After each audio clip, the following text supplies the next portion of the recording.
Well, hello, everybody out there in Podcast Nation. This is the Recovery Atheist coming to you with another special episode of What Grinds My Gears, and I am so happy that you were able to join me today. Like I said on the last podcast video that we just did, is that my parents are in town. They'll leave tomorrow morning to go back to Indiana, Hoosier State. So I have my mom with me today. She's going to help me. Who are you? Rhonda's my name. Rhonda's your name.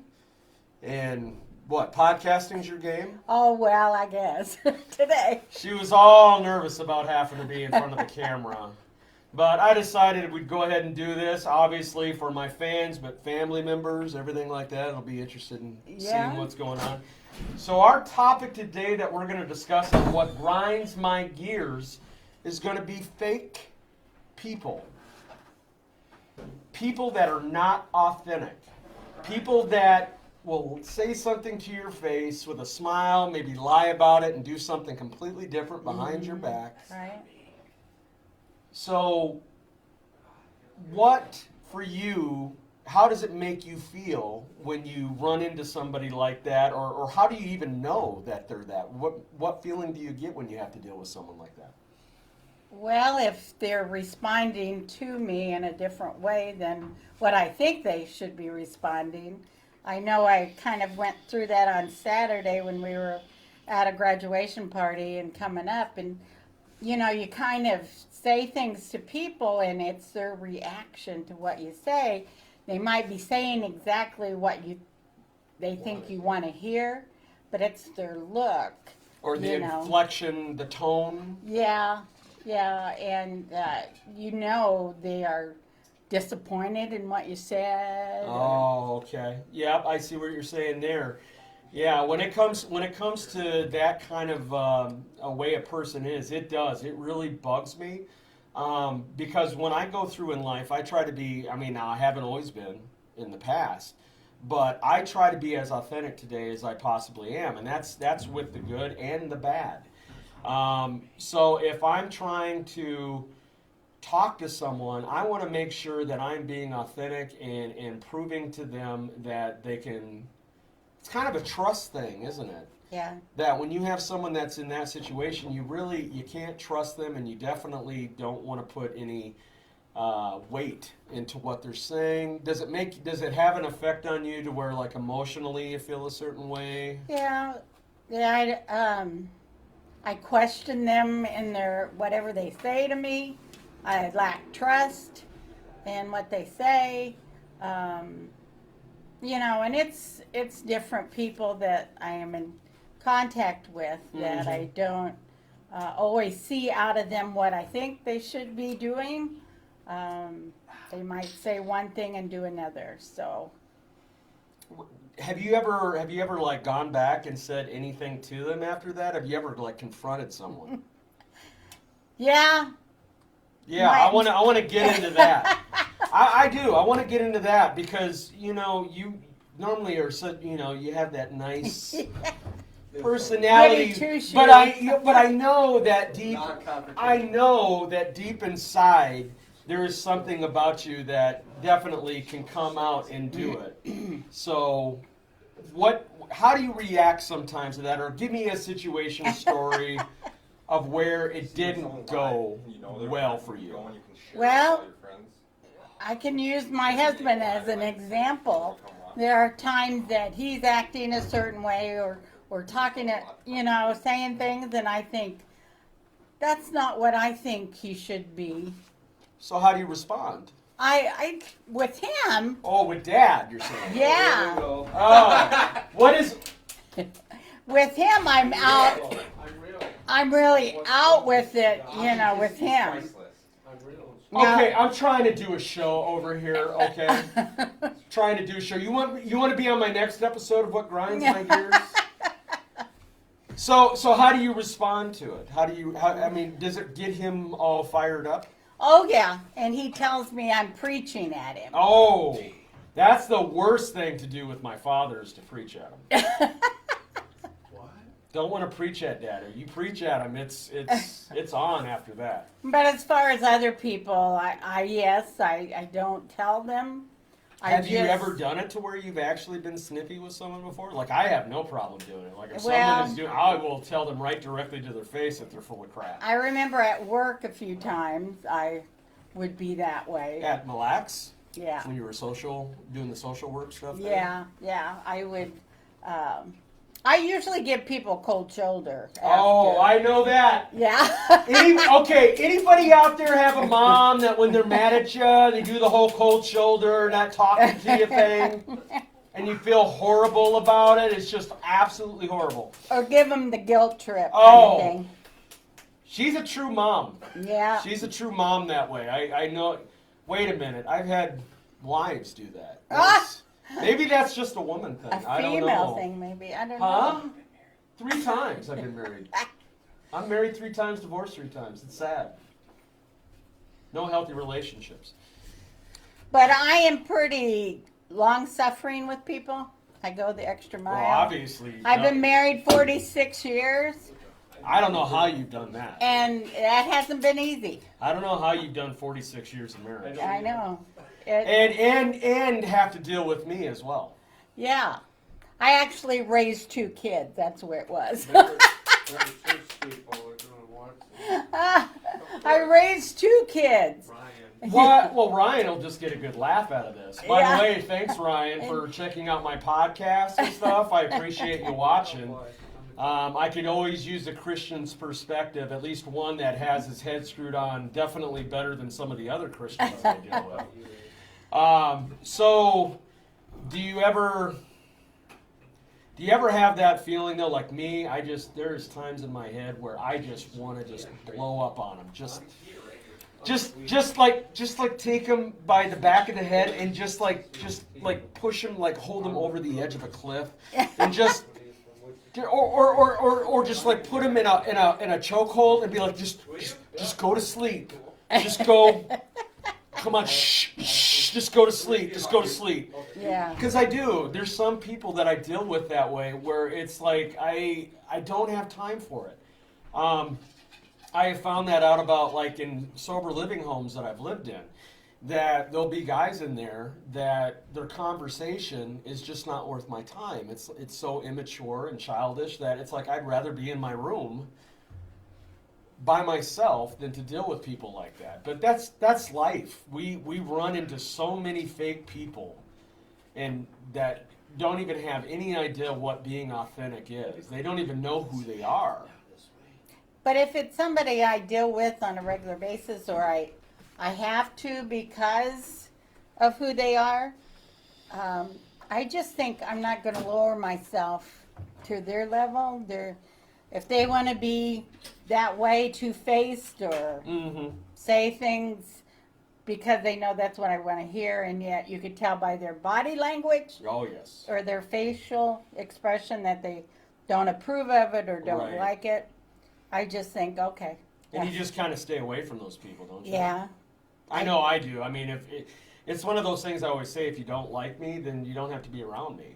You know, and if I don't like you, I don't have to be around you. It's okay. It's not the end of the world. Not everyone's going to like me, and I'm not going to like everybody. But my problem is I want everybody to like me. Yes, good saying. And there. so I have a problem with somebody that doesn't like me. And you want to try to please them. And I've worked with a couple, and it's like, what? I'm a nice person. I'm an easygoing person. And it's like you overdo it trying to prove that. Yeah. But the thing is, Mom, to be honest with you, the truth doesn't have to be defended. If you know that you're a good person, you shouldn't have to defend it to somebody else. I got to where, with interviews at work, not interviews, but evaluations at work, yearly evaluation, one supervisor was pretty tough. Where before my supervisor was, we're so blessed to have you. Now all of a sudden you and got this, I got a different supervisor, taskmaster. And this person says you're not giving 100%. I feel like you're not giving 100%. When you know you are. Right, maybe even 110. 110. And I just thought, I first started crying. Of course. Okay, that's one thing about me and my mom is we're crybabies. We cry easily, so please don't hurt my feelings. And then I got to the place where I said, that's your opinion. That doesn't mean it's right. No. That's just the way you see me. Everybody I has know opinions. what I do. Everyone has opinions, and the way I look at it is I don't care. You can go ahead and have your opinions. If my opinion or the way I believe or what I'm doing is not doing anything to hurt anybody else, you just go right on ahead and have your opinion. It's not going to change me one way or the other. If you don't like me, like I said, fine. Don't be around me. But the golden rule is, Mom always taught me, if you don't have something good to say, don't say it at all. Or treat people the way you want to be treated. Well, that part, and the that second don't one, always the work. second one I agree with, but at the same time, is there ever a time that it's okay to be able to call someone out on their bullshit? Well, I have, and I feel like an awful person when I do. I think that's something I'm not saying you need to. I'm just suggesting maybe something that you look at. And I be did like, once, and I was called out afterwards and said, why did you do that in front of everybody? And that, I know, I've been there. I know how that feels to be in that situation of, Dell, that probably wasn't the right way to handle it in that situation. And then you got to go back, hey, we're not perfect. We're going to have situations like that arise and happen, and that's how we learn. We learn from making those mistakes, but I guarantee you in that moment, what you were reacting to and how you did it, it was justified. Well, yes, because this person was coming down on somebody else when I knew the person that was doing it had things in her closet. Right. So it's like, wait a minute here. It's like throwing the rock at the glass house. I think that's when it gives you the right, though, once you know it. True. Don't be talking about this person when I know this about you, and I brought that out, and boy, was I called out on it afterwards. We talked about this the other day, JR. We talked about Trump and how I want to judge him and things, but I really don't know who he is. But when you do know someone well, then the judgment comes a lot easier, or when you see them doing things that you know for a fact, they shouldn't be calling anybody out on because you know what's in their closet. It makes it different. It does make it different, a different reaction to it.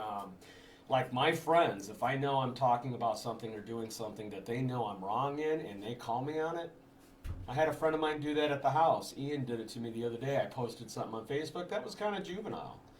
And he called me on it. He says, Dell, he says, you're better than that. He says, you're too intelligent to throw that up there.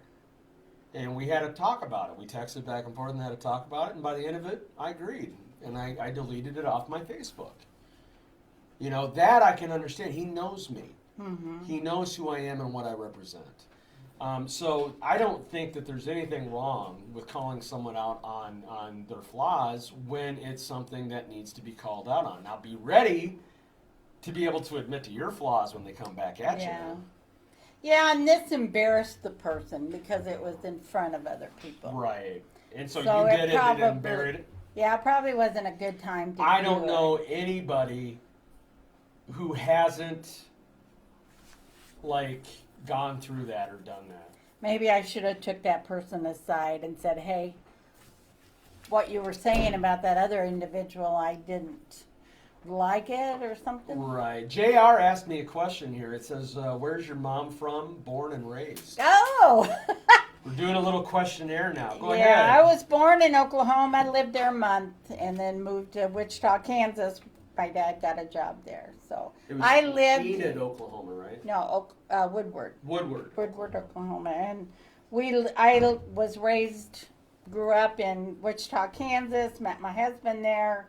He was in the Air Force. Which is where I was born. Yeah. Wichita, Kansas. And we got married, and 2 years later, Dell was born. And Now, from what I understand, I was a pain to give birth to. oh, really? Well, it's not comfortable to go through labor. But I heard the babe. labor was pretty long. Yeah, it was all day long. Yeah.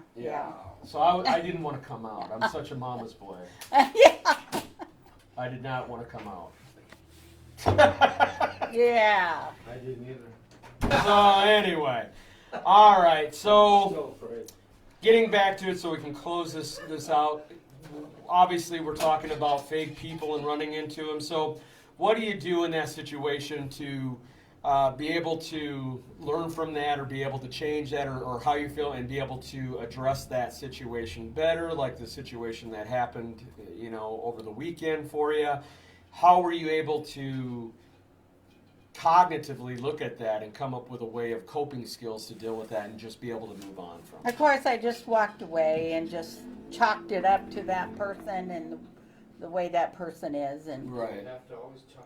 and I have to realize that not everybody's gonna like what I do, my opinion, how I live my life, or whatever. Well, Dad just came up with a good question there that I would like to ask is, do we have to? Do we have to just say, well, that's just the way they are, and put up with it?